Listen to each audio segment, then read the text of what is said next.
Vamos a ver el detalle de la obtención energética en este video para después relacionarlo con otro que tiene que ver con el hiper e hipotiroidismo y las hormonas tiroideas, cómo regulan esta parte en la mitocondria.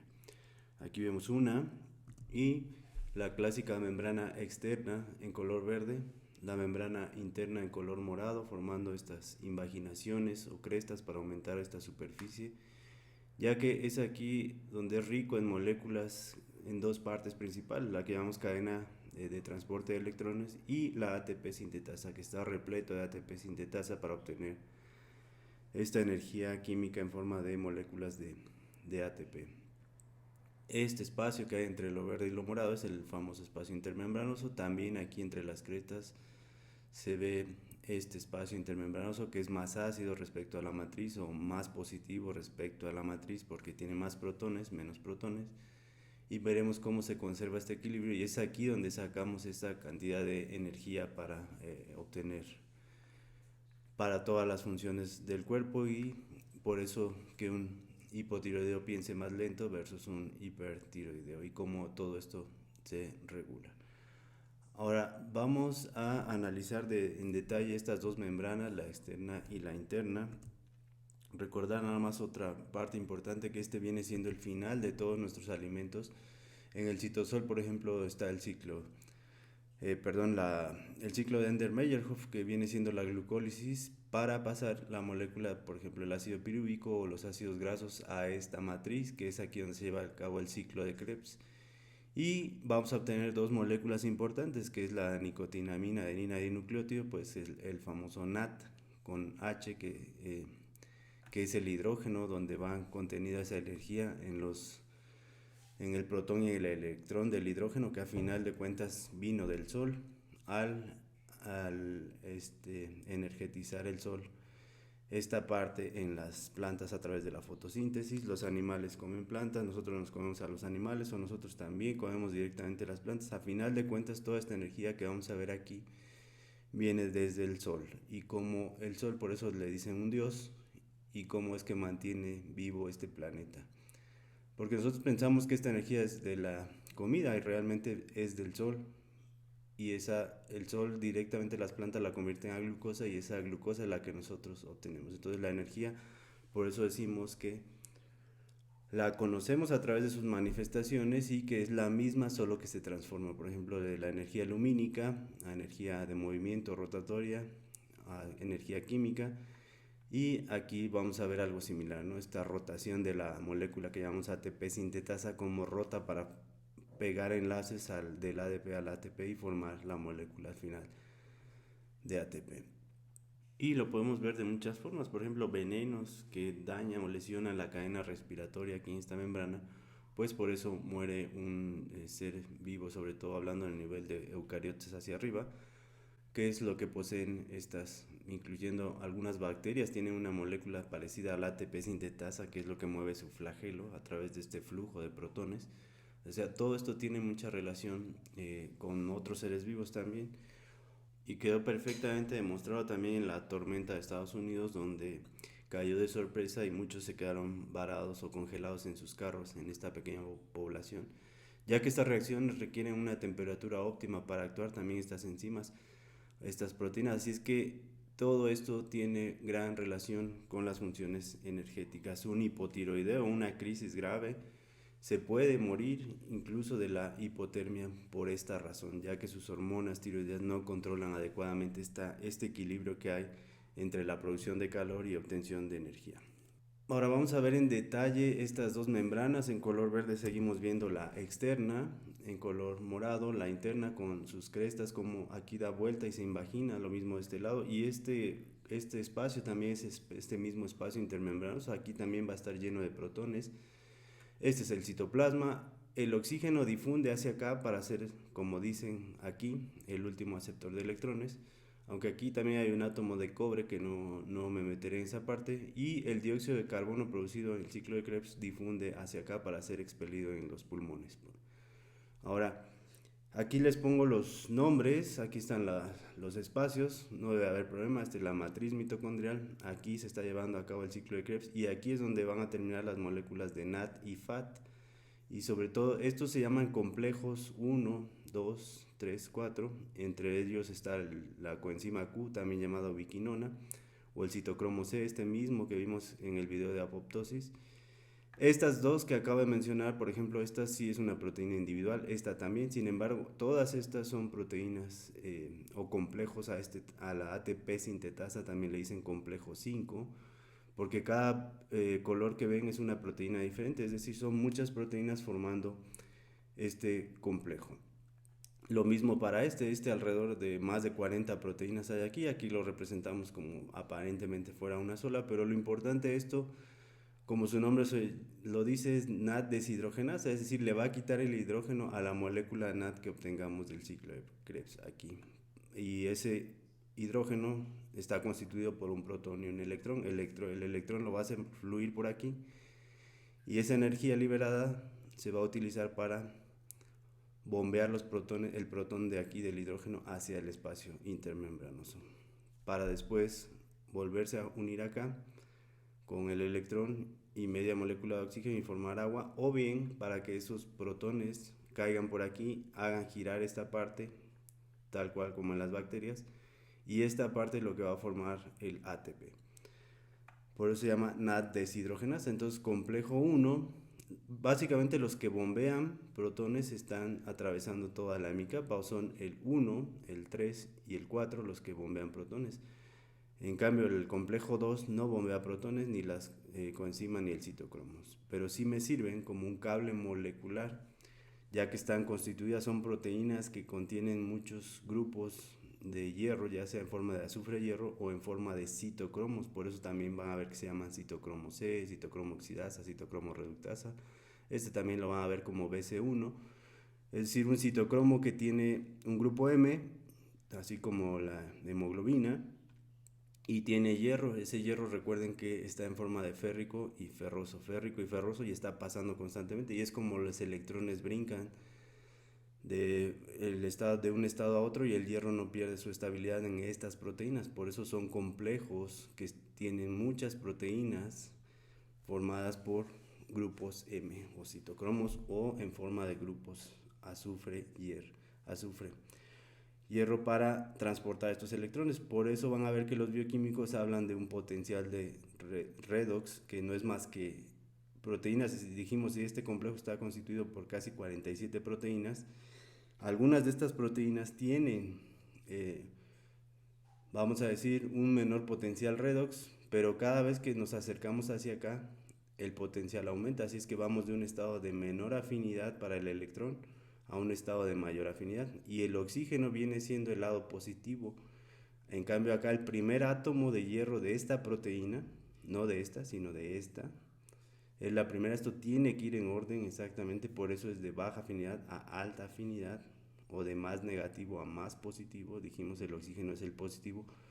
La parte más negativa es el primer átomo de hierro. Ustedes van a decir que el hierro es positivo, sí, pero me refiero a que en menor concentración se considera más negativo respecto a este complejo, y este más negativo respecto a este complejo, hasta que el último aceptor de electrones va a ser el oxígeno, para una reacción que vamos a ver en detalle ahorita. Ahora, esta molécula NAD entonces va a ser deshidrogenada aquí, y el FAT va a ser deshidrogenada en el complejo 2. Lo vamos a ir viendo uno por uno de manera muy rápida. Solo quiero que tengamos la idea clara. Aquí vamos a dividir en dos procesos principales. Esto que estoy señalando es la cadena o transporte de electrones en este sentido. Y la segunda parte importante es la quimioosmosis, ¿no?, que la va a llevar a cabo, es decir, la producción de ADP en ATP, que lo lleva a cabo esta pequeña máquina molecular que ahorita vamos a ver. Entonces, no pierdan de vista los nombres y los complejos. Este complejo 2, por ejemplo, está en la hemicapa interna, y por eso decíamos que no bombea, pero sí funciona para ayudar a los demás complejos al transporte de electrones, y se llama succinato deshidrogenasa, ya que es el paso que vemos en el ciclo de Krebs cuando pasamos de succinato a fumarato y se libera este FAT para proveer esos electrones aquí. La coenzima Q, ese sí es una sola proteína, y el complejo BC1 o citocromo BC1 o reductasa también le dicen, que sí bombea protones. Este citocromo C no bombea, y es importante en la apoptosis. Y el complejo 4, que es importante, este bombea menos protones, más o menos aquí se bombean 4, aquí se bombean 4 y aquí bombeamos 2 nada más, porque 2 los vamos a ocupar acá para lo que llamamos producción de agua endógena, que lo iremos viendo también en detalle. Y aquí ya vemos los complejos a más detalle, ya quitamos todos estos nombres, nada más a partir de ahorita me voy a referir como complejo 1, 2, 3, 4. A este le vamos a decir mejor ATP sintetasa para que se entienda, separar estas dos funciones, la parte de transporte de electrones y la parte de quimioósmosis, que ahorita veremos por qué se llama todo esto así.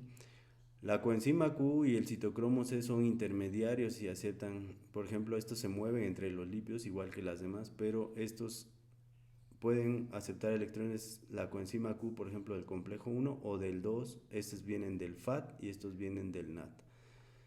Y esta es la que lleva estos electrones hacia el complejo 3, vamos a decir que lleva uno de más, que algunos bioquímicos dicen que se reciclan, pero más que nada es que saturamos un poquito este sistema, porque al final del complejo 4 vamos a ocupar esos dos electrones de más para formar agua también, junto con los dos protones que dije hace rato que bombea esta proteína, ¿no? Bombea 2 solamente, a diferencia del 3 y el 1 que bombean 4 protones.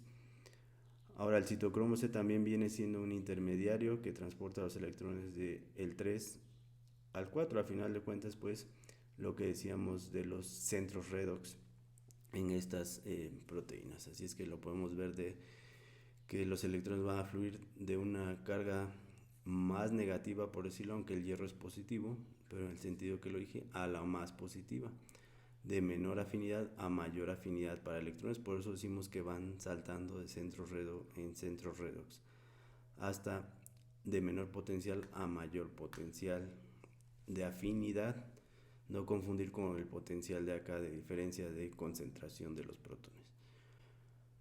Y esto es lo que llamamos transporte de electrones, y esta parte es la quimioósmosis.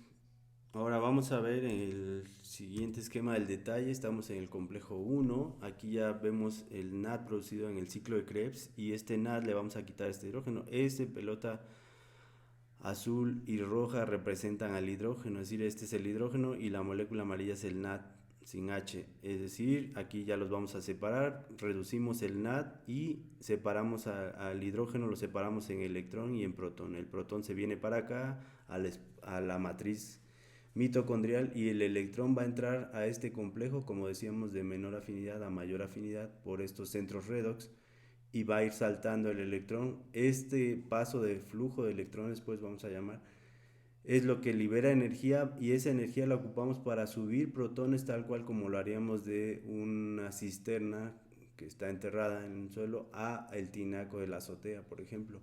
Nada más que ahí subimos agua, o como lo hace el sol con la evaporación, de subir agua hacia la atmósfera para después concentrarlos más y condensarlo, y ya sea que caiga en forma de agua, de nieve, de granizo, etcétera.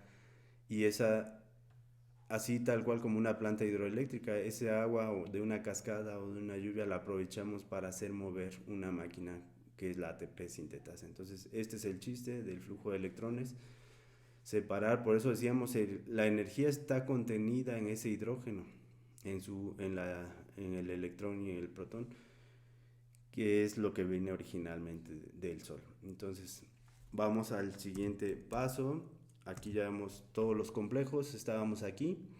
Ahora van saltando los electrones de menor de menor afinidad a mayor afinidad, pero vean, el complejo 2, por ejemplo, el complejo 1 pasa este electrón directamente a la coenzima Q y esto lo lleva al complejo 3. Pero esta coenzima Q también puede aceptar electrones del complejo 2. Por eso este está representado más en la hemicapa interna bilipídica de esta membrana. Ahora, en el paso de succinato a fumarato, el FAT, que es otra molécula, tiene dos electrones que están aquí. Estos dos se le quitan al FAT, y estos dos también son captados por el complejo 2, se los pasa a la coenzima Q y lo llevamos acá. Por eso te decimos que tenemos un poquito de sobra de un electrón de más aquí, por estos dos, y algunos bioquímicos dicen que se ahorra, pero realmente estos dos electrones los vamos a usar al final acá, que es lo que nunca he visto que se mencione.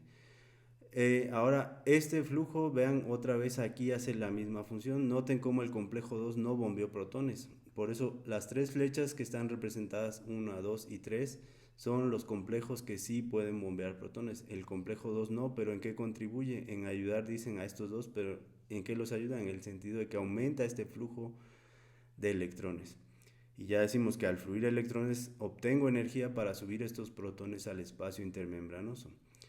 Ahora, una vez teniendo estos protones en el complejo 3, va a entrar en acción el citocromo C, parecido a la coenzima Q, en llevar estos electrones al complejo 4. Estos están muy cercanos, realmente la distancia es mínima para que el electrón pueda saltar de un centro redox a otro sin problema y en cierto orden, aunque estén muy cercanos, un potencial redox de aquí de este no se brinca el orden, siempre van en este sentido por el contenido de hierro que decimos. Y si recuerdan, un cable de luz está constituido por cobre y es buen transportador de electrones, la electricidad. Aquí es lo mismo, nada más que están constituidos de hierro. Recuerden que la plata, el oro también son buenos transportadores de la electricidad, pero estas proteínas, por eso se llaman citocromos, contienen alto cantidad de hierro, que es lo que hace que el electrón pueda ir saltando en esta dirección.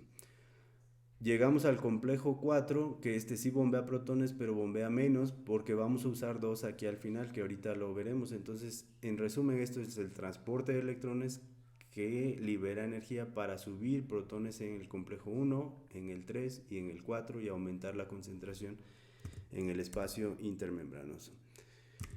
En el paso final, noten que estamos en el complejo 4 y es lo que llamamos la producción de agua endógena. Es decir, vamos a usar dos electrones que venían aquí, si recuerdan, esos dos que estaban de más del FAT, más dos protones que bombeamos aquí. Este bombearía 4 por decirlo, pero dijimos que solo bombea 2 porque 2 los vamos a utilizar aquí. Entonces son dos electrones más dos protones más media molécula de oxígeno, vamos a formar agua. Esta gota representa el agua y esto es lo que decimos, es decir, una molécula de oxígeno me daría dos moléculas de agua, pero aquí para tener solo una sola molécula de agua ocupo dos electrones que vienen en este flujo más dos protones. Es decir, si recuerdan, este electrón y este protón se habían separado en el complejo 1, pero aquí de los pocos que tengo en la matriz voy a ocupar dos y los dos de exceso que me los proporcionó el complejo 2 tomados del FAT se van a usar aquí, que son estos dos electrones más estos dos protones. Por eso hacia acá bombeamos 2 en lugar de 4, vamos, y más media molécula de oxígeno, es decir, el oxígeno decíamos que entra por difusión. Por eso también esta es otra manera de ver, si yo me intoxico con dióxido de carbono disminuyo mi cantidad de oxígeno, por lo tanto me enveneno en el sentido de que no voy a tener esta parte y no me interesa la producción de agua, sino el último aceptor de electrones para que fluya y obtenga yo energía y voy a morir. Entonces, esta es la producción de agua endógena. Decíamos que son alrededor de 300 mililitros al día promedio en un ser humano, la formación de agua endógena. Pero aquí seguimos bombeando protones, aunque en menor cantidad en el último complejo. Esta diferencia de concentración, ahora la vamos a ver, por eso está representado más grande el hidrógeno acá que acá. Entonces, ahora todos estos hidrógenos van a mover esta máquina tal cual como una planta hidroeléctrica para producir el ATP. Antes, nada más déjenme darles un detalle de esto. Las dos porciones importantes de esta ATPasa es la F0 y la F1. La F0 es la que está incrustada en la membrana y es la que permite el transporte de estos protones. Es decir, un protón se pega aquí entre estas aspas, entre estos espacios se va a pegar el protón. Y es lo que hace girar en un sentido, porque esta función, esta proteína que llamamos A, es lo que tiene de función importante, hacer que esto gire en un solo sentido y no al revés, para mover este eje y esto pueda generar ATP. Es decir, van a encontrar estas subunidades, por ejemplo, son alrededor de 10 a 14 y se llaman C. Esta se llama A y esta se llama B. En algunos modelos van a encontrar que esta le dicen delta y a esta en lugar de delta le dicen gamma. Así es que hay varios modelos, pero en este solo estamos usando para que se entienda además Lo que quiero es la lógica. Esto es lo que mueve este eje para aumentar aquí la conversión del ADP en ATP. Es decir, este brazo le da estabilidad a la molécula, esto gira y esto captura protones en un solo sentido para girar. Y es sobre todo las unidades beta, estas verdes más oscuros, son las que pegan el último fosfato inorgánico al ADP para transformarlo en ATP. Y esta parte, la F1 o la ATP ASA, es decir, la ATP sintetasa se divide en F0 y F1. La parte F0 es lo que me da la parte osmótica y la parte F1 es lo que me da la parte química. Por eso se llama quimio-osmótica a esta reacción, porque convertimos el ADP en ATP, es lo quimio, y el flujo de protones, la caída de protones por aquí y la rotación de esta microturbina es lo que llamamos ósmosis. Entonces, tal cual decíamos, como una planta hidroeléctrica. Ahora, veamos ya un poco en detalle esto. Aquí estamos, mayor cantidad de protones, menor cantidad de protones. Y vean cómo los protones empiezan a meterse en estos, vamos a llamarle engranes, que tal cual son una turbinita, y esto es lo que decíamos que está presente en muchas bacterias flageladas. Pero aquí vean cómo estos protones van cayendo y se meten en estos engranes, decíamos, los hace girar, y al caer a menor concentración mueven esto. Esto, para que no se concentre aquí, tenemos ese bombeo que vimos, acá va a haber más complejos. Pero este movimiento rotatorio, es decir, esta energía rotatoria, la convertimos en energía química.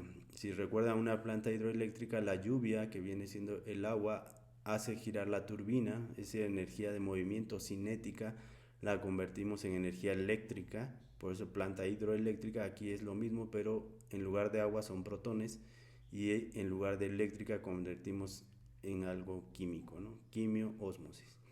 Es decir, la molécula ATP, que esta es la base, la ribosa, adenina, la ribosa, y los dos fosfatos, lo que llamamos ADP, con el fosfato inorgánico lo va a pegar, sobre todo la subunidad beta, decíamos, entre la alfa y la beta queda atrapado esto, y este cambio de configuración, al girar esto, es lo que hace que se pegue el fosfato inorgánico aquí para obtener finalmente el adenina trifosfato. Y este es así como obtenemos finalmente la energía por esta diferencia de concentración, ya es decir, más positiva el espacio intermembranoso, más negativa la matriz, más concentración, menos concentración. Más ácido por los protones, menos ácido la matriz, que este es otro dato en los envenenamientos también, en la mitocondria. Ahora, finalmente aquí les dejo el resumen, pero ya sin pelotitas ni nada, sino ya y con la cantidad exacta que más o menos se tiene calculado. De una molécula de nada bombeamos 4 protones y el flujo de electrones en este sentido. El FAT no bombeamos protones, pero sí obtenemos esos electrones. Este sí bombea 4 protones, este debería bombear 4, pero solo bombea 2 porque 2 los vamos a usar acá. Y como estos 2 electrones de exceso del FAT se van a venir a utilizar acá. No es que esto lo recicle, como dicen los bioquímicos, sino esta es la idea y la lógica. Y 2 electrones más 2 protones más media molécula de oxígeno que entra por aquí, es decir, entra una molécula de oxígeno, la partimos y convertimos una molécula de agua. O una molécula de oxígeno me van a dar 2 moléculas de agua con 4 electrones y 4 protones, como lo quieran ver. Y finalmente el paso más importante, la concentración mayor de protones a la de menor, hace girar esto, convertimos el ADP en ATP. Vean este dato importante, más o menos en un segundo, esta ATP sintetasa, una sola molécula de ATP sintetasa me forma 100 ATPs en un segundo, así es, nada más para darnos una idea de lo importante que es esto. Entonces, datos importantes, NAD y FAT, que llegan del alimento, transporte de electrones, bombeo de protones, obtención de agua endógena, 300 mililitros y por día en un ser humano, y la caída de protones para formar 100 moléculas por segundo de ATP, y es así como obtenemos la energía.